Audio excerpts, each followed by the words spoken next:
व्याकरण यानी ग्रामर। इंसान पंहिंजे ख़्यालनि जो इज़हार ज़बान के ज़रिए करे थो ऐं लफ़्ज़ ऐं जुमला इहो हिकिड़ो ज़रियो आहिनि जंहिंसां ॿोली ॻाल्हाई वञे थी। पोइ ॿोली जे माहिरनि छा कयो जो इन खे लफ़्ज़नि ऐं जुमलनि खे हिकिड़ी जोड़ जक ऐं हिकिड़ी तरतीब ॾिनी।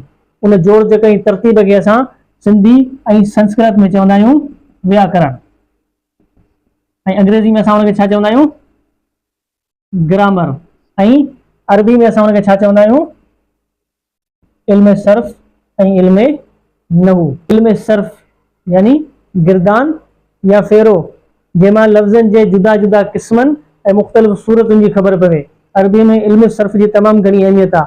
उन में इल्म सर्फ़ में लफ़्ज़ जेको मुख़्तलिफ़ सूरतुनि में मुख़्तलिफ़ क़िस्मनि में फ़िरंदो रहंदो आहे। जीअं मिसाली ॻाल्हि त नसर नसरा नसरू नसरत नसरता नसरन ईअं मुख़्तलिफ़ सूरतुनि में लफ़्ज़ फ़िरंदो रहंदो त इहो आहे इल्म सर्फ़।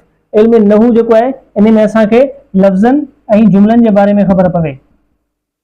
जुमला कीअं ठाहिजनि लफ़्ज़नि जो हिक ॿिए सां तालुक़ कीअं क़ाइमु कजे उहो असांखे इल्म नहू में ख़बर पवंदी। अखर छा आहे सिंधीअ में कुल 52 निशानियूं आहिनि। घणियूं कुल 52 निशानियूं आहिनि। उन हर हिकु निशानीअ खे छा चवंदासीं अखर।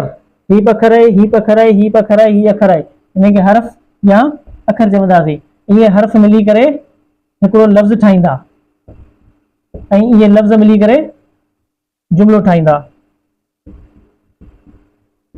त ही बुनियादी शयूं आहिनि।